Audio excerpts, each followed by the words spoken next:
Hey, what's going on guys? Arekkz here and welcome back to another video for Blue Protocol. I am super looking forward to this and my fingers are crossed every single day that I'm going to get into the beta next month. If you guys saw the video we uploaded the other week, then of course I spoke about the upcoming beta. A couple of you guys did have some questions. To be clear, you can register for the beta without a VPN. You just need to create a Japanese Bandai Namco account. You can just do that super easily. You don't need a VPN. You just go in, select your region as Japan, and then you can sign up for the beta. So if you haven't done that, go over to the official Blue Protocol website. I will link it down below and you can sign up for that. So of course it's not guaranteed that you'll get in, but either way, if you don't enter, you're not going to be in with a chance. So my fingers are crossed. Hopefully I get in. Hopefully I can record some gameplay for you guys. But in the meantime, I thought we'd talk about what we currently know about the game. And today I want to talk about the classes, because currently there are 4 classes in game.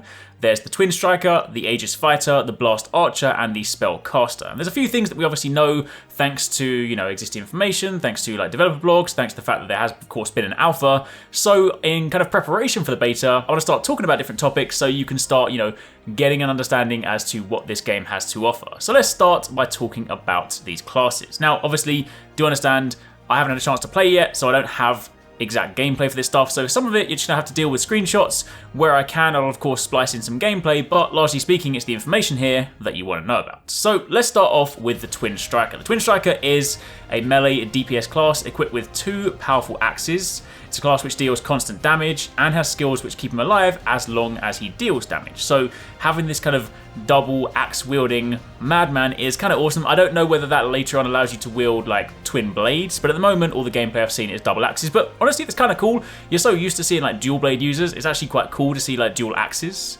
But if you actually take a look at some of the abilities, so when you're playing the game, obviously this is kind of referencing keyboard and mouse controls for the time being, but you have 2 primary actions. You have your main action on left click, your sub action on right click. So your main action for the Twin Striker is a chain attack. If you press any direction during the last attack, you'll jump into the air, which will allow you to use your other skills mid-air. And your sub action on right click is a spin attack, which reduces incoming damage whilst you're spinning and makes you CC immune. You also have the ability to heal. After you cast this skill, all your attacks will restore HP for a short time. So basically, it's one of those sort of aggressive DPS, and by being more aggressive, you can basically stay alive for longer.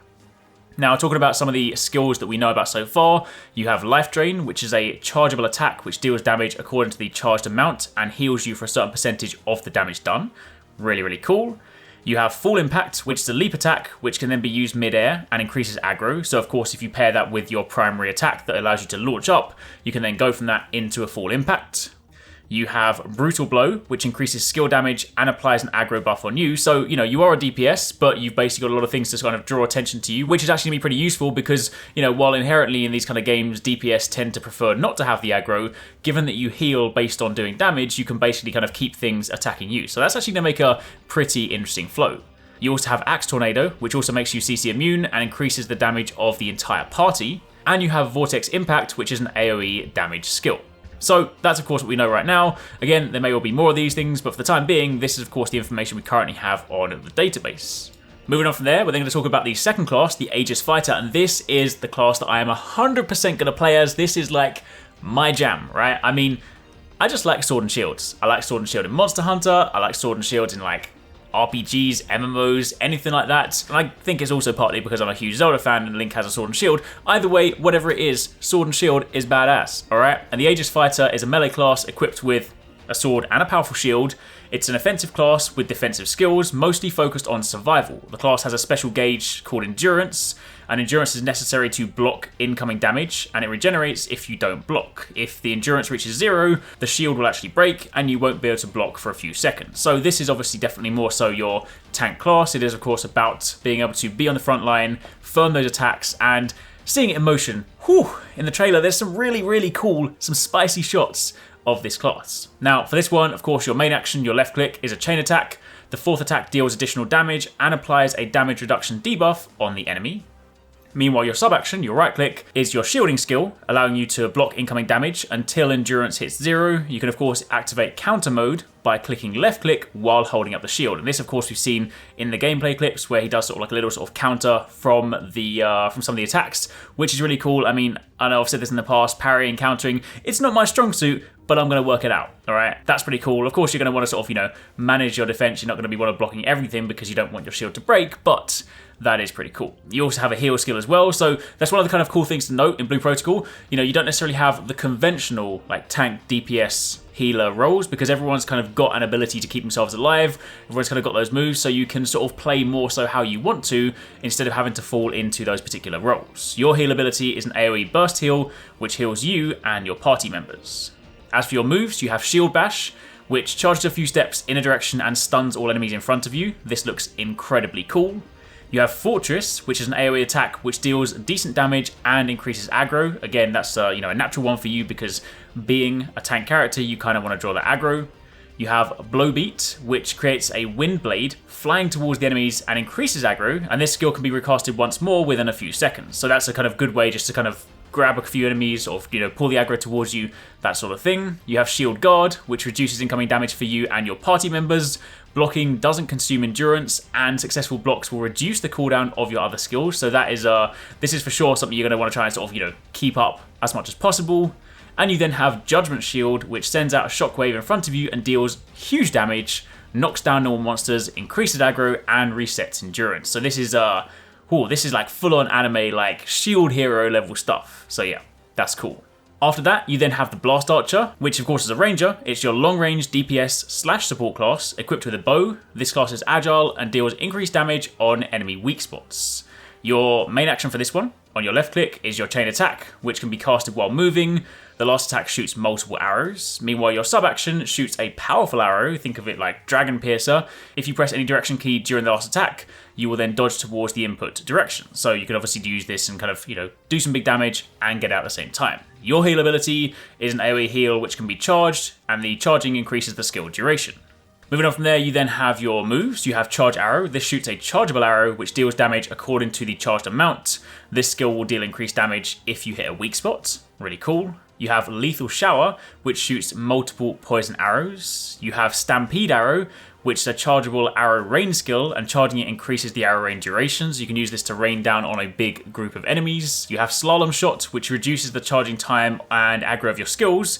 It also applies a cooldown reduction party buff.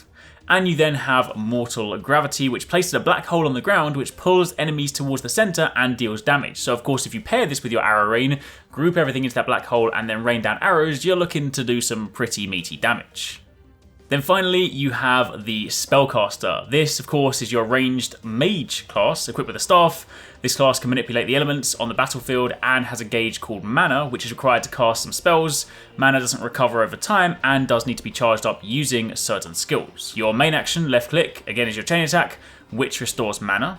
And your sub-action shoots Trinity bolts, which also recover mana. So basically, by doing your regular attacks on left and right click, you can be building mana, and then of course you use that mana to use your special abilities, which you'll of course then loop back on repeat. So you're always going to be wanting to work your main action or your sub-actions into your attacks so you can keep your mana topped up. Your heal ability is an AoE heal around you, so of course that is you know, typical kind of caster stuff. Now as for your special abilities, you have Fire Blast, which consumes mana, shoots a fireball which can be charged up to 3 levels. Charging the level of course increases the damage of the fireball. You have Lightning, which again consumes mana, shoots lightning bolts. This can also be charged up to 3 levels. That also increases the amount of lightning bolts, and at max charge you will get charge time reduction buff for all your skills. You have Blizzard, which consumes mana again, places a chargeable snowstorm, which slows and damages enemies inside it, and charge time increases the size of the storm and the damage. You have Trinity Shot, which reduces your aggro, regenerates mana over time, and applies an ultimate skill cooldown reduction party buff. And you then have Meteor Inferno, again full-on anime style move here, summons a huge meteor, which deals enormous damage. So yeah, that's pretty damn spicy. So yeah. Anyway, that's it for the time being. That's a rundown on the 4 classes we currently have. I don't know whether they'll be adding more classes in the future, but for the time being, that is what you have to look forward to. So obviously, if you do get in the beta next month, if you do get a chance to play it, those are the classes you get to choose from. Let me know in the comments down below what you guys think. Let me know who you want to play as, what class you would definitely pick. And of course, be sure to keep it locked. We're going to be taking a look at some other stuff this week because there was a developer live stream recently showing off some more Blue Protocol stuff. So I want to cover that on the channel. So do keep it locked for more from this game. I really hope you guys enjoyed that video. Remember to hit that subscribe button and also click on the little bell icon to turn on notifications so you don't miss my next upload. Also, don't forget, you can check out TwoSixNine and Paradise Central streaming over on Twitch 6 days a week. You can find a link to the multi-stream in the description box down below. Be sure to drop by and get involved. Thanks again for watching, take it easy, catch you next time, peace out.